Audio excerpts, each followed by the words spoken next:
Hi everyone, how's everyone doing? I hope you're all well. Now, before we actually kick off with this webinar session, if anybody's got any sort of technical challenges in viewing this or hearing this session at all, feel free to kind of go through the usual kind of troubleshooting, I guess, that we all tend to go through if something doesn't work for us first time around. So if you are tuning in through your desktop computer or a laptop, feel free to hit the refresh button on your web browser page now. Alternatively, if you are tuning in via a mobile device like your smartphone or a tablet, feel free to come out of the YouTube app and then click back on the link that you received for this session, and hopefully everything should load and open up for you correctly so that you're ready for this session. One thing to note with this session is that live captioning is available throughout the course of this webinar session. So if you did want to use that functionality, feel free to hover over onto this YouTube video where you'll then see that there is a little icon with the letter CC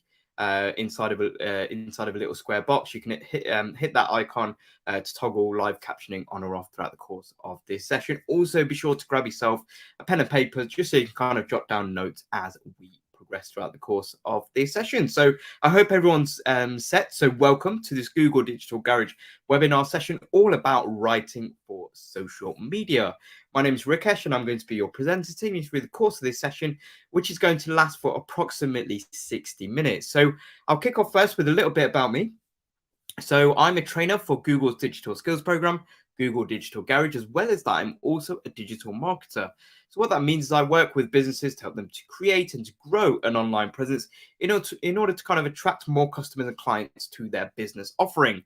Now, kind of a large gateway these days of attracting more customers and clients to a business's offering is social media. That's where the attention seems to be these days. And that's what's going to be kind of our focus for the purpose of this session, not necessarily just looking to kind of get those people visiting our social media platforms, but then hopefully consuming our content that we create, which is what we're going to be discussing about, and that and kind of creating that content with a view of those individuals consuming those potential customers, you could even refer to them as, consuming our content, and then hopefully going ahead and maybe making a purchase on our website or whichever other action that you'd like for them to take, whether it be inquiring about a service that you might be providing as well. So that's just kind of a little bit about me. I'd also like to introduce to you at this stage my colleague and fellow Google Digital Garage trainer, and that is Nar. Now you'll see that Nar is going to be our chat moderator today. So you might have already spotted and interacted with Nar already. So Nar is in the live chat, which should be located somewhere on the right hand side of your YouTube screen at the moment. So feel free to get involved. That's your space over the course of this next hour to get involved, ask questions. You'll see that there'll be questions on screen as well. So I'd love to kind of get your thoughts and insights to some of the questions that we go through on screen as well. So feel free to kind of get involved throughout the course of this session. In order to type away in the live chat box, you will simply just need to sign in to your YouTube account, and there's usually kind of a big sign in button on the top right of your page on YouTube for you to be able to do that, and then you can go ahead and type away, ask questions, and a combination of myself and Noel will be able to kind of provide our thoughts on some of the comments that have been coming in. I know some of you been kind of letting us know where you're kind of tuning in from, so welcome to TZ, who's tuning in from Karachi. Welcome also to Street Craft Creations, tuning in from Hertfordshire in the UK as well. We've also got Maria too, tuning in. So welcome to you all. I really hope that you find this webinar session useful. Now, this session that we're running today on writing for social media is one of many webinars that we actually run as part of a wider Google Digital Garage webinar offering. So if you have a look down below me where I'm pointing, you'll see that there is a video description box. Contained within one of the paragraphs inside that video description box is a link, and that link is to the Google Digital Garage website, where you are able to sign up for other webinar sessions just like these, but on a variety of other topics, predominantly related to the world of digital marketing as well. We do a really fantastic session in particular on social media strategy as well, which actually dovetails nicely with this session as well. So if you check out the live training tab of the website, you'll find a list of the available training session that we have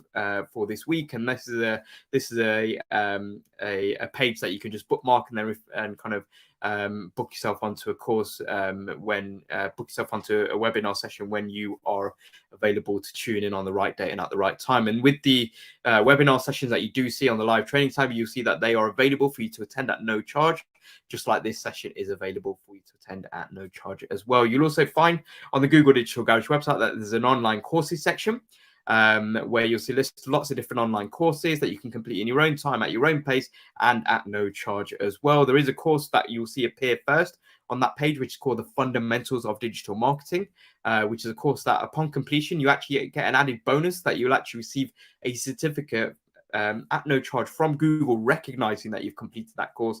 And this course is accredited by the Open University as well. So definitely check out all of those resources on the Google Digital Garage website. But let's actually have a look at what we're covering in this session, all about writing for social media. So we're going to be, first of all, defining our brand on social media.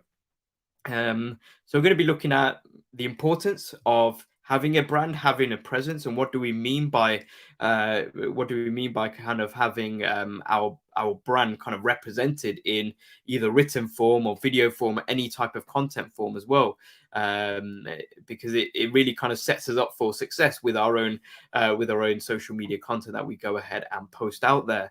We're then going to be looking at kind of writing for social media, but as kind of the title of this webinar session is writing for social media, it doesn't just mean written format. It just generally means content creation. So that could be video creation. It could be other types of creation as well for social media channels. So we're going to be going through some kind of best practices and kind of guiding principles. Some of these guiding principles and best practices you might already have you might already kind of have in your mind as you go ahead and create content. Some of the tips and tricks that we'll go through might be new for you as well, so feel free to jot them down on a piece of paper going forward as well. And we'll round off this session just looking at some kind of tools to kind of level up maybe your content marketing game. Just seeing kind of Mary2 has mentioned that you're tuning in from Cameroon, so it's great to see that not only that we've got kind of a national audience, I know some of you are tuning in from the UK, but we've also got kind of an international audience tuning in, so I really hope that you find this session useful. Now, before we kind of go into kind of defining our brand on social media, which is the first part of this session, I want to draw your attention to this fantastic resource, which you can see with the title, Free One-to-One Mentoring Available from Google. So this is a really fantastic opportunity for those of you who are tuning in from the UK. The only kind of prerequisite and requirement is that you work for a small business or charity based in the UK. And if you fit within that criteria, then you are eligible to sign up for a free Google mentoring session. The link, which is on screen there, and I'm sure that Nar will kindly drop a link into the live chat for you as well. This is a really fantastic opportunity for you to have that kind of more tailored discussion and sit down with a mentor and kind of maybe chat through some aspects of your digital presence as an organization that you might want to brush up on, or maybe kind of run some ideas with somebody about as well. So whether that be kind of elements related to your social media presence, or relating to your website, or relating to other aspects of your online presence going forward as well. So let's actually have a look at defining our brand on social media. And what I want to actually focus upon here is thinking about our brand tone of voice. Now, before we actually think about kind of answering this question, I want to just kind of make a very brief but very clear distinction between what we mean by a business and a brand, because brand kind of seems one of those buzzwords that we maybe hear everywhere. You know, we might hear this a lot on places like LinkedIn, and people write about it a lot. But if we kind of break down, I guess, the very basic differences, our brand is more about kind of our image, how we portray ourselves, how we want to be seen, the light that we want to be seen as an organization, as a business.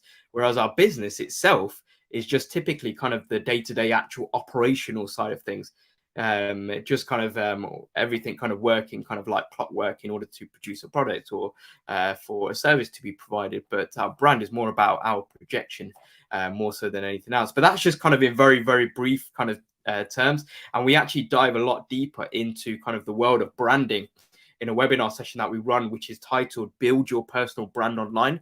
So I definitely recommend to you all to kind of check out when the next running session on that topic title is going to be, and be sure to kind of tune in for that. It will definitely kind of provide some more insight in terms of kind of branding. But for the purpose of this session, we're going to be using brand and business as a word, and terminology is kind of all in one, just for the purpose of the session, because we're kind of going to be scratching beneath the surface of kind of business and brand here, and kind of looking at what is a brand's tone of voice.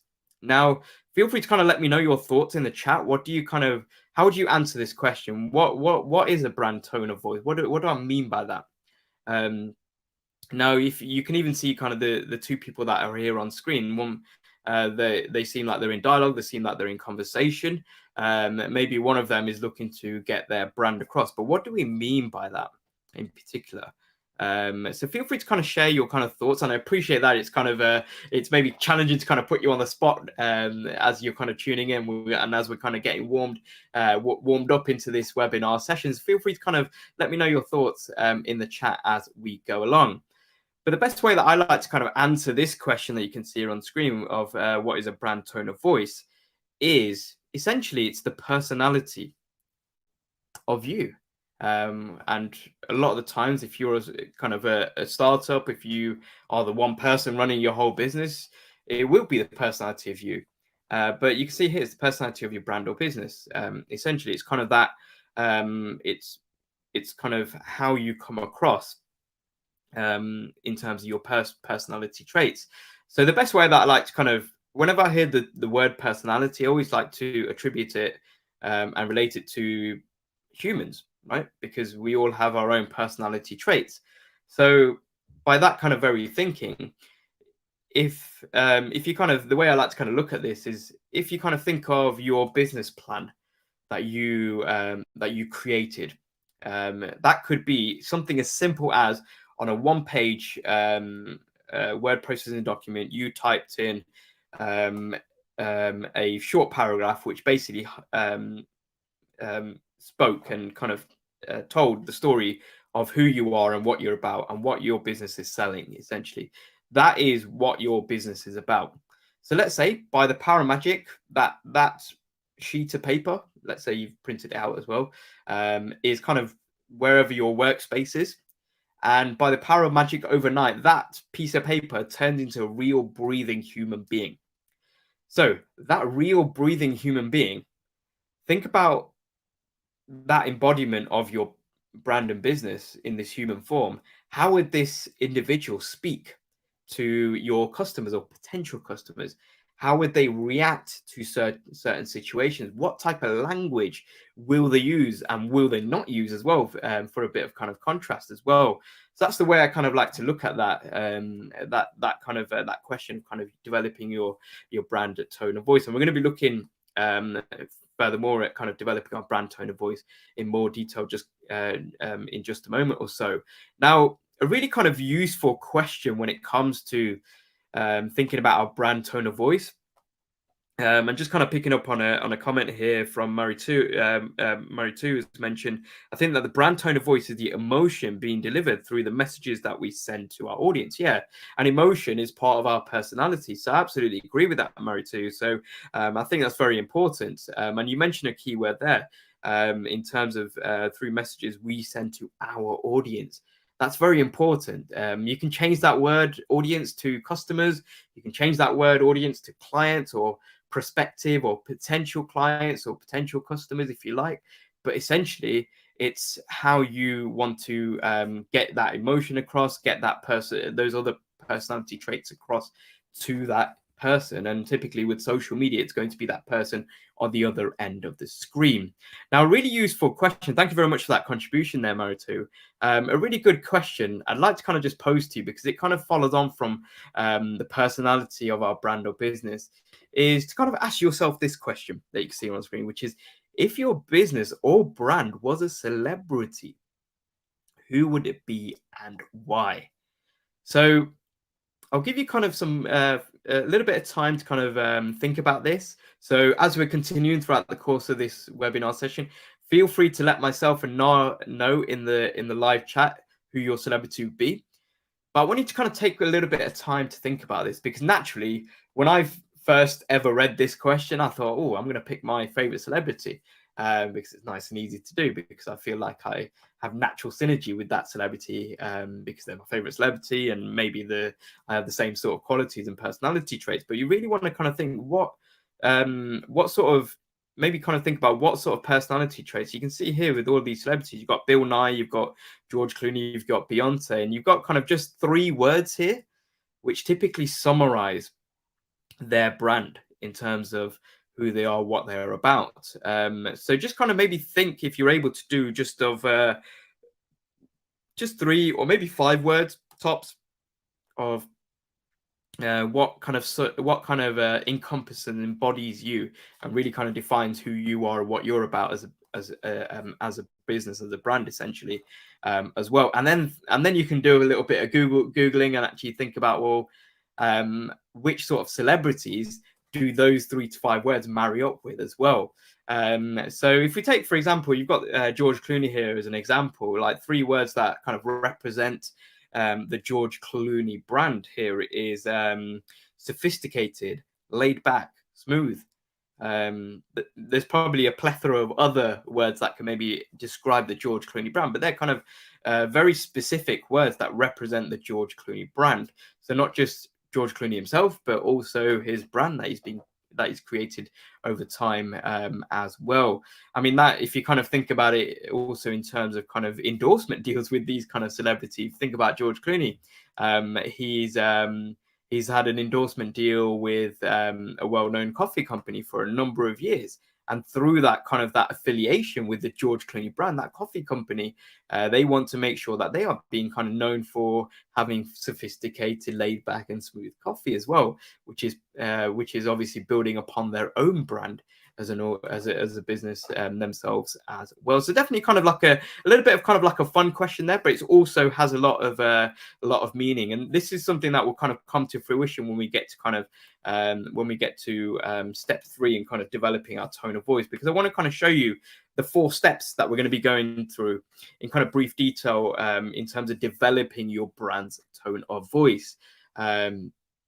So we've got brand values, we've got user pen portrait, we've got how you speak, which is what we've just briefly touched upon, with those kind of 3 words that, and kind of in relation to that kind of celebrity question there, and choosing our words as well. So if we kick off with the first kind of step in terms of developing our brand tone of voice, is this question, which you can see here, is what does your brand or business stand for? So this might seem quite sort of a very abstract and kind of large question to kind of tackle, but you can sort of rephrase as if you like. What are my selling points? What's the selling points of somebody buying from me? You can rephrase it to that, and you can jot down a list of selling points if you wish to, as well. I know I've kind of been in certain organizations before, whereby if you go into their meeting room or boardroom, they'll have kind of something in a frame which will say, oh, these are our top 5 values.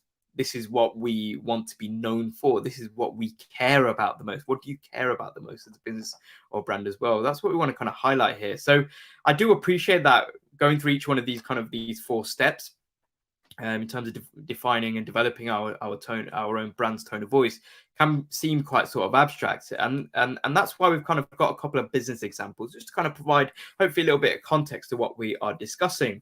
So we've got a couple of businesses here. We've got Nico's Pizzeria and we've got Hathaway Legal. So Nico's Pizzeria, they sell pizzas. They're a restaurant, they do delivery, they do takeaways. And then you've also got Hathaway Legal, who are a law firm. Now, both of these businesses are made up. We've made them up, but we're going to be using them just for kind of a little bit of context as we kind of work through each one of these 4 steps. So if we can see kind of with each one of these, this is what Nico's Pizza and Hathaway Legal respectively stand for, what their brand values are essentially. So another way of kind of, I guess, starting off each one of these kind of, I guess, selling points is we pride ourselves on making quality pizza with fresh ingredients for Nico's Pizzeria, providing excellent customer service. We provide fast and reliable home delivery or takeaway. And similarly, you've got the likes of Hathaway Legal. They dedicate the highest level of diligence to each case. They believe that their clients deserve a quick response, and they only hire top lawyers who are trained at prestigious institutions. Now, you might kind of notice and kind of look at some of these selling points, essentially, if you want to kind of label them that, because essentially they are. And you might think, some of these are a little bit different. Some of these kind of maybe help Nico's Pizzeria and Hathaway Legal maybe stand out from the crowd. And that's absolutely correct. And these kind of specific selling points are what you might have kind of heard of and what you might already have kind of awareness about for your own organization is a unique selling point, something that kind of sets you apart from your competitors potentially as well. So something to kind of think about when it comes to this kind of first step in developing your brand tone of voice. Think about kind of your selling points. What do you care about? What do you value as an organization? And some of these kind of values might actually be something that kind of stands you out from the crowd going forward as well. So that's kind of step one. Now, step two is to answer this question of when it comes to user pen portrait, which is how would you describe a core member of your audience? And as we kind of touched upon with Mary Two's comments of kind of mentioning audience. So by them mentioning kind of audience, we can rephrase that: core member of your customer base, core member of your client base, perhaps as well. Now, in order to kind of answer this question, a really, really useful exercise when it comes to content creation is to create something known as a user pen portrait. So if I take out the word pen for a moment and ask you to create a user portrait, what do I mean by that? What do I mean by creating a user portrait? If I say, oh, can you create for me a user portrait of your ideal type of customer? You might be thinking, is Rikesh telling me I need to draw or paint somebody who would be maybe the living embodiment of my ideal type of customer? You'd absolutely be correct. Now, if I add the word pen back in, then what this exercise is kind of telling us to do essentially is that we want to create a written description of somebody who we believe will have kind of the characteristics of our ideal type of customer or client, respectively. Now, this kind of exercise of creating kind of a fictitious person, giving them certain quality and personality traits, might seem quite sort of trivial, but it's something that really works when it comes to content creation. Now, you might have heard of this phrase before, which reads, create content for everyone, create content for no one. It's a very relevant phrase, even to this day, even with a lot of content creators out there on multiple social media platforms, because any kind of any organization, when they're creating content, they usually have at least one or two types of people who are most interested in a business offering compared to kind of the wider public who are essentially kind of tuning into your content. So this is why it's really useful to create somebody who is kind of an example of your ideal type of customer base, because if you create content for everyone, if you kind of cast your net out wide, then you just kind of make your content very generic, and you're not going to be kind of catching those people that are going to be most interested in your product or service offering, respectively. So if we come back to our two business examples, Nico's Pizzeria have creating a written description. Somebody called Simon. They're young, single, professional in the late 20s, works full-time in advertising, living in Brighton, leads a very busy work and social life, has a big appetite for adventure, keen athlete who enjoys playing football, but also goes to his local bar with his mates to watch televised sporting events. And then similarly with Hathaway Legal, they've created somebody called Sally. Early 30s, single, her first time buying a new apartment in Leeds City Centre, works for an insurance company, enjoys reading the newspaper and drinking a macchiato at her nearby coffee shop, tech fanatic and enjoys getting the latest gadgets, graduated with a degree in history, a bit of a grammar nerd, and appreciates quality. Now, the reason why I wanted to read both of those descriptions out fully is because as I was reading them out, I was actually starting to picture what Simon and what Sally respectively would look like, because our imagination is really, really powerful. So even all these kind of different traits, even though all of these traits and these kind of little parts of Simon and Sally are totally made up, they're actually based off what we believe, or what Nico's Pizzeria and Hathaway Legal respectively believe to be the ideal types of qualities that make up their perfect sort of client or customer respectively, as well. So we want to kind of go in depth. So think about kind of all these kind of different factors that you can see here on screen. So, you can mention what their kind of salary, what's their earnings, what's their kind of hobbies, interests, what do they like doing outside of work? What do they care about most in life as well? What sort of industry they're working in, what sort of talents and ambitions do they have as well? And this is something that we can use once we've got a written description of the likes of a Sally or Simon or whoever you've kind of labeled them as. You can use this written description whenever you sit down and create a piece of content, whether it be written or visual or otherwise. You'll be able to think, well, does Simon or does Sally, will they kind of appreciate this content? Will they gravitate towards it? Would they be willing to share it? Would they be willing to kind of act as kind of an advocate in terms of our content that we're kind of putting out there as well? So you can use them as kind of like a filtration kind of process going forward as well. So let's have a look at step 3 here, which is what describes your personality or personality of your brand or business. And I don't want to spend too much time on this because we've already covered that with the question about if your brand or business, if your brand or business was a celebrity, who would it be and why? With just kind of a selection of words. So just picking up on a comment from TZ, who's actually just popped into the chat, Beyonce, because I want my brand to represent a strong woman and her needs. Okay, so fantastic. So it's great to kind of pick up on qualities first and then align that with a celebrity later as well. So feel free to kind of share if you've not yet thought of your celebrity throughout the course of this session. And feel free, remember, to not only include the name of the celebrity, but also why you feel that they would be kind of, if, for example, in a hypothetical world, you were able to cherry pick any celebrity in the whole world who would be a walking billboard and ambassador for your organization and business, who would it be and why? What are the qualities that they have that you feel that you have as well, and that there's a natural kind of synergy between as well?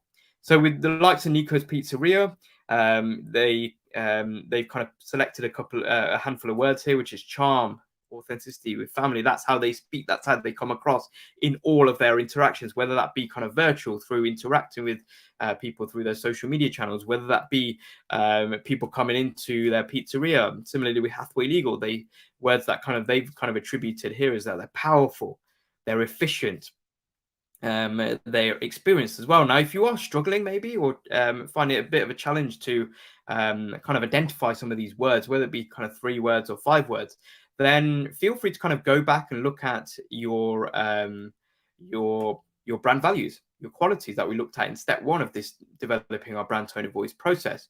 So, for example, with Hathaway Legal, the reason why they've got efficient there is that I remember one of their brand values was that they believe that their clients deserve a quick response, and that lends itself to the word efficiency, and they've gone with efficient here. Similarly, they had another brand value, which was that they only hire top lawyers who have trained at prestigious institutions, and that kind of lends itself to kind of the word experience there as well. So I think it's kind of very important to note in terms of kind of the those 3 to 5 words here. And just kind of picking up on a comment here from Maritu, who's provided their celebrity. And it doesn't have to be the ones on screen, but it's great that both TZ and Maritu has actually picked the ones on screen. So you've mentioned, I'd say Bill Nye, although he isn't as well known as Beyonce.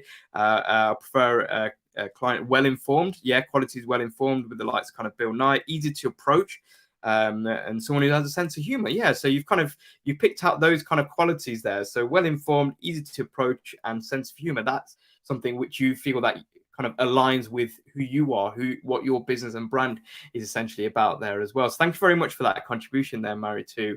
So let's kind of round off this kind of first part of this session by looking at our 4th step in terms of developing our brand tone of voice, which is just kind of creating some guidelines for some words that you will and won't use in every interaction that you have, whether it be online whether it be offline. We can kind of create kind of a little bit like a playbook about what words that and what phrases that we will and won't use.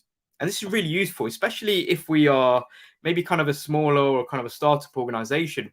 And if in the future we kind of grow and maybe we need to kind of hand off the marketing responsibilities to somebody else because we don't necessarily have time for that. And also we have the budget to allocate for maybe like an agency or an organization to actually run our marketing presence essentially as an organization. We can actually just hand them this rule book, this playbook that we've created of certain words that we will and won't use within all of our communication, which creates kind of a very streamlined approach there as well. So if we have a look at kind of Nico's Pizzeria first up, they don't refer to their customers as customers. The people that come and buy their pizza, they refer to them as patrons. So that's both how they refer to them on their social media presence, but also offline when they come in and collect their delivery or takeaway, for instance, or come in, dine and eat as well. They also don't refer to themselves as a restaurant. They will refer to themselves only as a pizzeria. So that's something to note there as well. And they'll use kind of words like fresh and chow and welcome there as well, and appetizing. Similarly, you've got the likes of Hathaway Legal. They won't use kind of more kind of slang words, essentially, which are like cheers or fab or thanks. They'll go with excellent. They'll go with thank you, and they'll go with kind regards as well. And that's in line, in keeping with their kind of their brand and their brand tone of voice as well. Powerful, efficient, experienced as well. That really kind of goes hand in hand for both of these business as well. So with that in mind, let's have a quick check in, see if there's any sort of questions from you at all at this stage. I can't see any questions at this stage. If there are any questions, pop them in the chat, and either myself and Noah will be able to kind of provide our thoughts on those questions coming in. But it's great to see that you've been interacting already and been providing your celebrities. If you haven't yet done so, feel free to pop them into the chat as we continue on this session, which is now going to be looking at kind of some guiding principles when it comes to writing for social media, and not just kind of from in kind of, as I mentioned at the beginning of this session, not just kind of in written format, but can also be in other content creation formats as well. And I want to kind of kick off this next part of this session with this quote, which is, I would have written a shorter letter, but I did not have the time. That's very, very true, especially in kind of the world that we live in with social media. It can appear, and it does seem at times, to be a wall of noise. There's always something going on. And nowadays, in order for content to kind of hit and register with people, it needs to be short, sharp, and to the point. Hence why we've kind of got that quote there. And I think it's very important to kind of note that kind of brevity is kind of the name of the game, just kind of being brief. And if somebody is interested in what you've got to say within a short period of time, then that's kind of a nice hook to then get them in to actually fully consume your content as well. So I think it's kind of very, very important to note, especially with the fact that in the UK alone, over 80% of the population in the UK are on social media. So from a business, from a charity, from any organization point of view, it's a fantastic place to get our name out there, get our face out there, and hopefully kind of get more people interacting and getting involved with our organization as well. Now, when it comes to kind of being brief and in line with this quote, that kind of marries up with this kind of statistic that you can see here on screen, which is that the average human attention span is now approximately about 8 seconds, which is not a long period of time. However, when it comes to social media and kind of scrolling through content, that average human attention span actually drops to around about 3 seconds, which is not a long period of time to try and grab somebody's attention. I'm sure for those of you who have maybe your own social media, your own kind of personal social media profiles, we sometimes kind of get into that zone where we're just constantly scrolling. And then it's just something that really catches our eye. It might be kind of a catchy title. It might just be kind of an image. It might be a short kind of 1 or 2 seconds of a video that kind of grabs our attention, that makes our finger stop. So it's very, very important to just be aware of this fact when it comes to creating content for social media. So what does this mean essentially? Well, what do we want to do now that we know the fact that we all as humans have short attention spans? Well, we can make sure that we're getting to the point. So we want to make sure that we're kind of writing for the goldfish. Now, I've got nothing against goldfishes, by the way. One of my favorite animated movies is Finding Nemo, although I appreciate that Nemo was not a goldfish. Nemo was a clownfish. But the reason why we say write for the goldfish, and realistically could probably be changed to write for the human, because humans have an average attention span in general of about 8 seconds. Goldfishes have an average attention span of roughly about 9 seconds. So they're actually a little bit better than us in that sense when it comes to concentration and attention levels there as well. But what this essentially means is we want to be short, sharp, and to the point with any content that we create going forward. So one best practice that we can kind of keep in mind is maybe just assume that our reader will only read the first half of your sentence or the first line of your title, for example, as well. I mean, you can also attribute this to even video content. So when it comes to kind of video content, even if you think about kind of YouTube videos here on this platform, in order to kind of capture people's attentions, just assume that the viewer, when they click onto your video, will only watch the first 2 or 3 seconds to determine in their own mind whether they want to stick around for the rest of the video or not. So we just want to kind of make those assumptions. It might not necessarily be true. There might be potential customers, potential clients who might be really dialed in and engaged with your content from the very beginning. And but we just want to kind of make that assumption just to kind of capture that attention very quickly. And then the ones that want to kind of stick around, they will do and kind of learn a little bit more. And that's kind of goes in line with that kind of that phrase that we spoke about earlier on, which is if you create content for everyone, you end up creating content for no one. So we want to kind of really kind of niche down in terms of who are going to be most attracted to our business offering as well. Another thing that we can do with any type of content that we create on social media and generally online is to try and focus on the user, because they're ultimately the people that are going to be using our product or getting the benefit of our service. So we can kind of look at maybe their motivating factors. Why would they want to look at our content on social media? Are they looking to be entertained, or are they looking to be educated? Are they looking to learn something new, perhaps as well? So that's kind of another consideration there as well. But also on the flip side, you can also focus on the pain points as well. So what do people struggle with in daily life? And what do people kind of find a challenge? And then you can be like, oh, look at my shiny new product that solves all these challenges that you have in your daily life as well. So you can kind of come at it from another angle as well. With that, some of you might have kind of seen the television show, especially for those based in the UK, that there's a television show out there called Dragon's Den, where you get kind of startups or kind of new entrepreneurs that come in to come into a room which is filled with about 4 or 5, I believe, very wealthy individuals who are looking to invest in new startups and businesses, and they're looking for a little bit of investment in exchange for a little bit of kind of tutelage, but also they are going to be giving away a little bit of their kind of the stake in their company, in their organization. But when they come in and they essentially pitch their idea or their product that they've got a prototype going on, but they want to get that help to actually get to a very high standard and kind of be known everywhere, which some of those wealthy investors can help them to do and achieve. They will, in the kind of their pitching, they will actually focus on things such as their pain points of what do people struggle with in daily life, or what does a certain type of community need assistance with, or look at our shiny new product that helps to kind of solve that problem for you as well. And it's a really fantastic and a really kind of powerful way of getting your message across about how good your product or service offering is as well. Another kind of good practice when it comes to content creation is to focus first of all upon benefits rather than features. So what I mean by that is, you can see this example here on screen, is that let's say we are looking to promote and market a new gadget watch.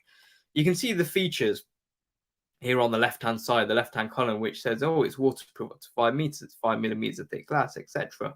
Now, if you're trying to attract somebody who's never bought a gadget watch before, and that's kind of who you are creating content for. If you're leading with things like features and things like waterproof up to 5 millimeters, waterproof up to 5 meters, 5 millimeters thick glass, etc. For somebody who's buying a new gadget watch, it might just kind of go over their head and they might just think, oh, that's cool, that's cool. However, if you focus first of all upon benefits, that's something that really brings them in, because how can something help me? How can this gadget watch help me in my daily life? So you can see here, we can take it swimming. I'm like, oh, that's great. I like to go swimming twice a week. So it's great that I'm going to be able to kind of take it swimming. I can count my laps in the pool. It's smash resistant, fantastic, because I'm always a little bit clumsy knocking my watch around as well. And then you can kind of, then you can kind of explain a little bit more detail with the feature why you can take swimming, why it's smash resistant going forward as well. So it's just kind of it's just kind of thinking about kind of the ordering of how you kind of speak about your product or service offering first and foremost with your content as well. So if we put some of these kind of best practices in action, you can see these speech bubbles. So boost your CV with a free. You can see that first line. How can I boost my CV? Oh, I heard the word free as well. Now, you don't have to use free in everything that you use, but it is a nice kind of buzzword at times to kind of get people interested and invested in what you've got to say. And then they can read more with a free digital marketing course there as well. And then get a free coffee roasting kit. Okay, I'm interested. How do I get a free coffee roasting kit? When you try 3 bags of our roasting coffee. So you can see kind of, you can read more, a little bit more in depth about that there as well, and get product and engineering on the same page. Okay, how can I get product and engineering on the same page? Through our product roadmap software as well. So that's just kind of putting a few kind of pointers in action there as well. So that's just kind of a few considerations to think about whenever you kind of next sit down to create a piece of content for your social media channel as well, or channels if you're on multiple platforms out there as well. Now, another thing to consider is think about our language. We want to kind of use clear and simple language where possible, and not kind of overcomplicate anything. So make sure whatever language that we use, it's reader friendly. It's clear. We're using everyday words. We don't need to kind of jump online and go onto any of the synonym websites and actually find fancy words than what we kind of would naturally speak in a normal conversation, because people migrate more to a general chat and general kind of conversational type of language in general, more so than us needing to be really kind of using certain words which might not even be reflective upon our brand and our brand values. So we want to again line this up with our brand values, and generally our tone of voice as well.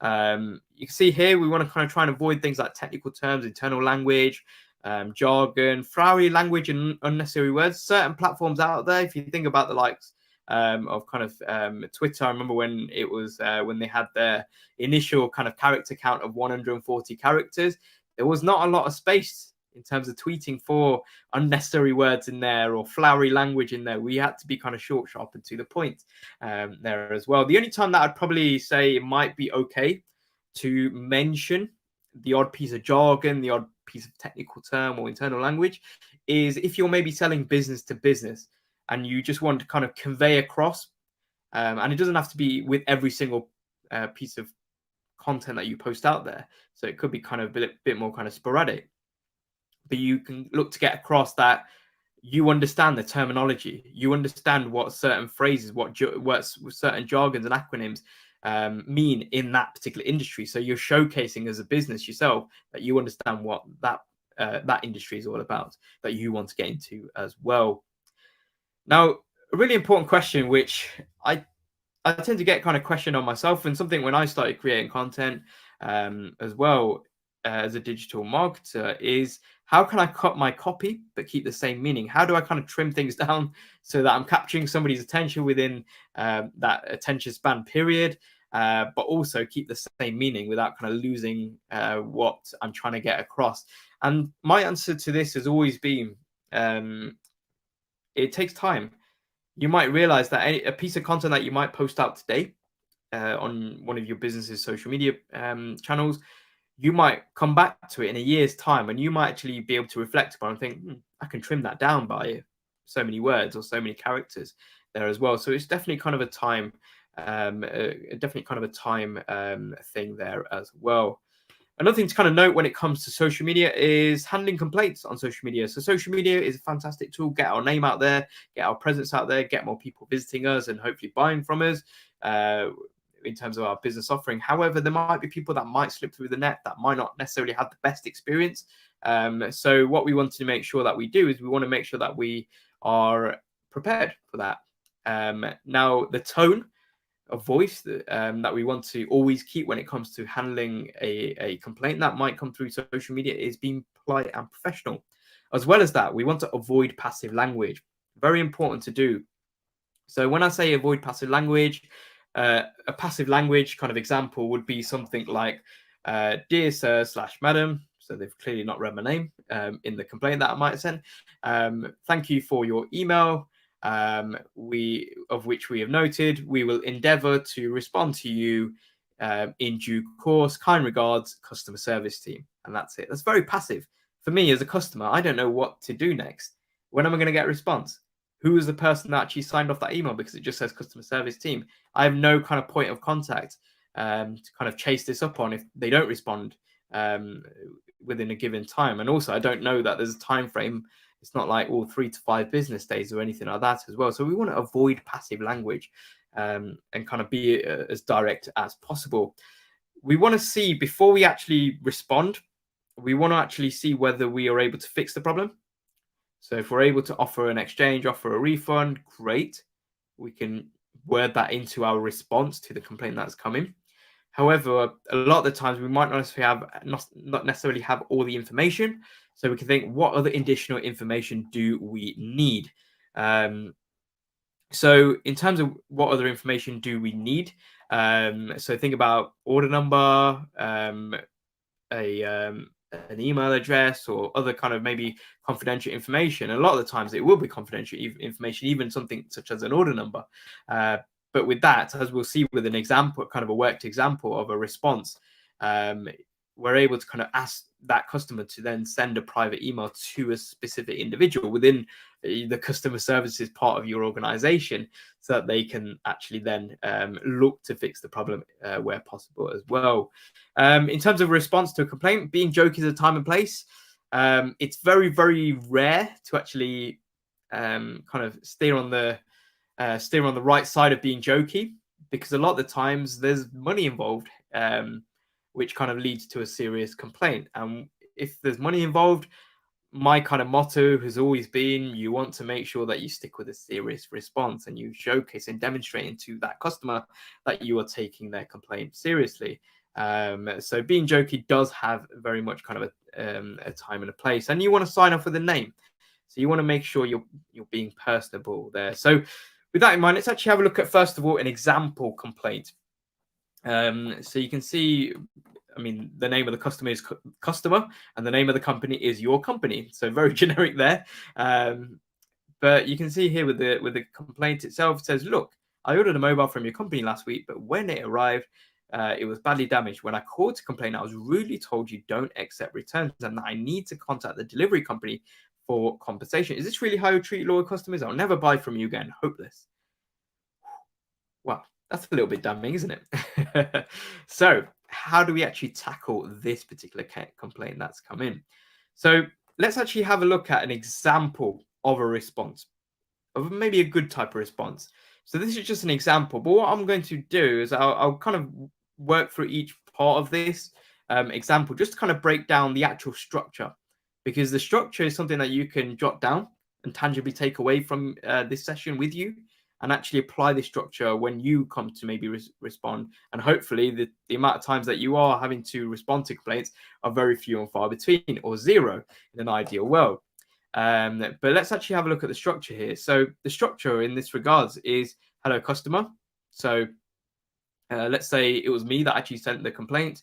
It would be hello Rikesh. So you want to start off with that kind of personal touch.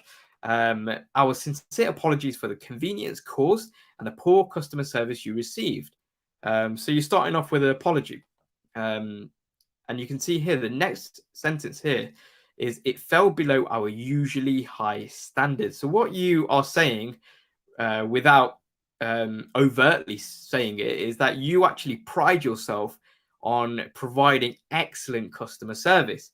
Because it says, look, we apologize for the inconvenience caused and the poor customer service you received. It fell below our usually high standards. So you're kind of throwing a nod back to the brand values there that we spoke about earlier on. We then move into our next paragraph, which says, we value your patronage, which actually is a direct response to that rhetorical question of in the complaint, which is this really how you treat loyal customers? They're saying no. They're saying we value your patronage and will launch a full investigation into why our team provided you misinformation and didn't treat you with the full respect that you deserve. That's kind of a full hands up apologies. That is our bad. We're very sorry for what you've had to go through, and we are actually going to work through a process in order to identify why you didn't actually get the excellent customer service, which we actually pride ourselves on there as well. We then kind of move into our our sign off and kind of fix the problem type of kind of final paragraph here, which is please contact me on my direct email. And we can organize a full compensation or replacement for you. So with this example, they are able, maybe they have the customer number, or maybe they've got their details on records, so they can actually go straight to that person. There's nobody who has maybe a same or similar name, and they're able to kind of say, yeah, contact me on direct email, and we can organize a full compensation or replacement for you. And as I mentioned a moment or so ago, if you don't have that information, you can say, please contact me on direct email together with your order number, and we can look to whatever your kind of returns process is, organize a full compensation or replacement for you as well. So that's kind of like the structure there. And this is something which you can use going forward in any kind of responses to complaints that you do get coming through. You can see also it's signed off by Hannah. It might have Hannah's, it'll probably have Hannah's title. So maybe customer service advisor, customer services representative, whatever it might be. And then it will probably have Hannah's direct email address as well, because that is something which the customer can then send them a direct email about as well, in reference to their initial complaint and the reply that they've received from Hannah as well. But in terms of the response, the type of response that you will typically provide is going to be different from industry to industry and from business to business in general as well. But it's important just to kind of maybe consider that structure and kind of mold it and use it how you see fit and appropriate when it comes to if you ever find yourself in this sort of situation there as well.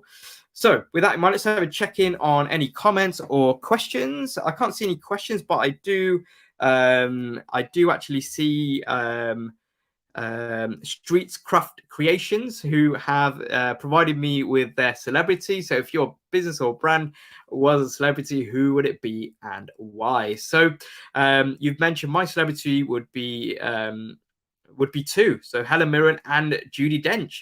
Okay.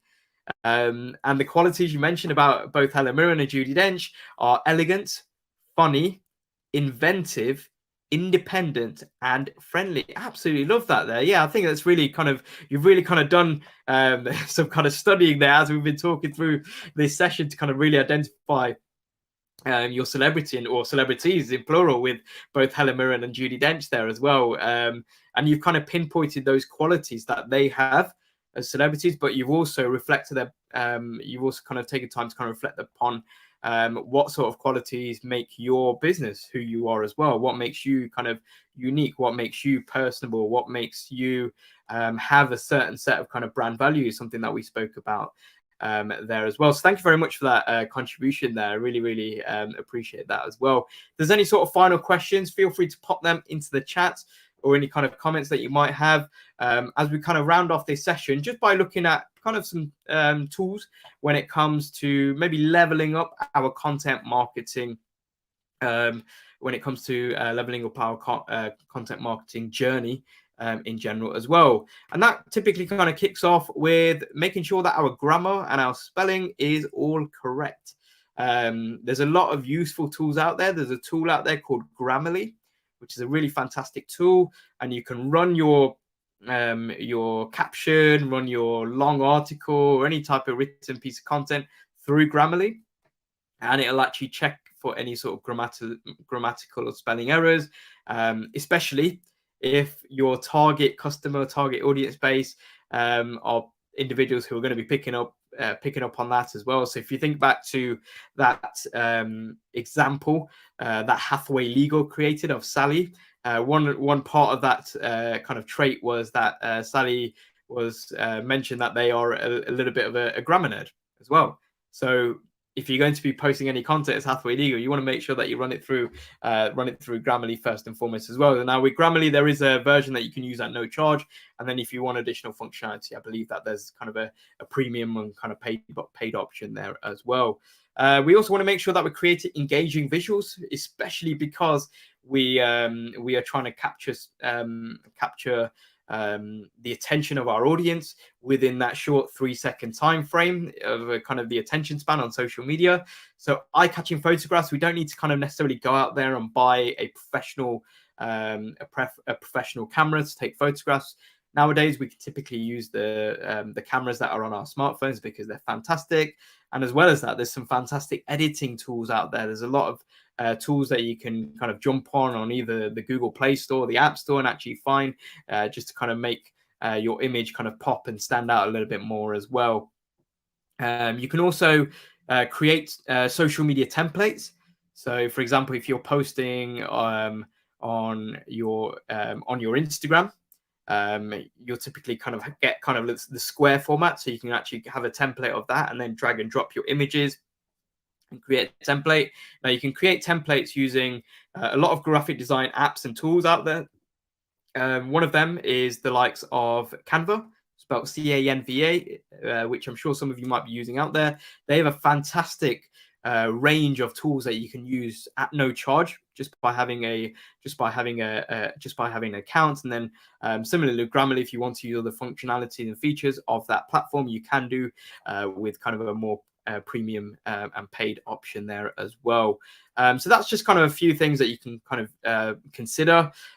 If you're looking at other kind of tools, at kind of maybe making your images look a little bit more professional, obviously you've got kind of more kind of paid tools out there, such as the likes of Photoshop, but you also have alternative platforms which have similar kind of feature sets.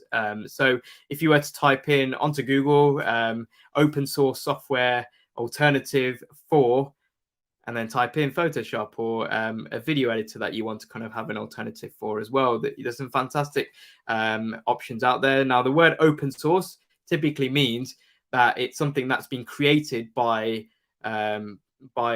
developers, by individuals who want to essentially not make kind of give that out for free, so that nobody is essentially paying for it at all. It's just something that's been maintained by a group of individuals there as well. So that's something to consider in terms of adding and kind of considering this for your toolkit as well.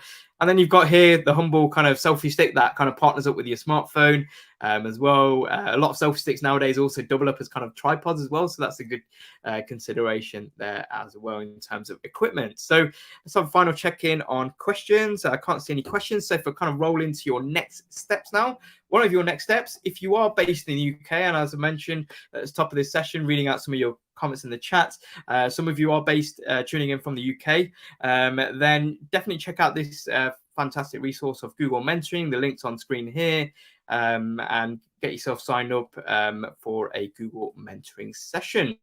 And I'm sure that Noah, again, will drop a link in the live chat for you as well. So I really hope that you found this session useful. If you did, both myself and Noah would appreciate a little bit of feedback. We've got a feedback form link, which is on screen here. And again, I'm sure that Noah will kindly drop a link into the chat for you as well. Also, as I mentioned at the very beginning of this webinar session, be sure to check out the Google Digital Garage website. You can sign up. Remember, the links in the video description box below as well. You can sign up for more webinar sessions such as these that are that just require you to tune in on YouTube, and they're available for you to attend at no charge as well. So check out the live training tab. Also, for those of you based in the UK, check out when we have face-to-face in-person events as well. If you're nearby and you're able to sign up for them as well.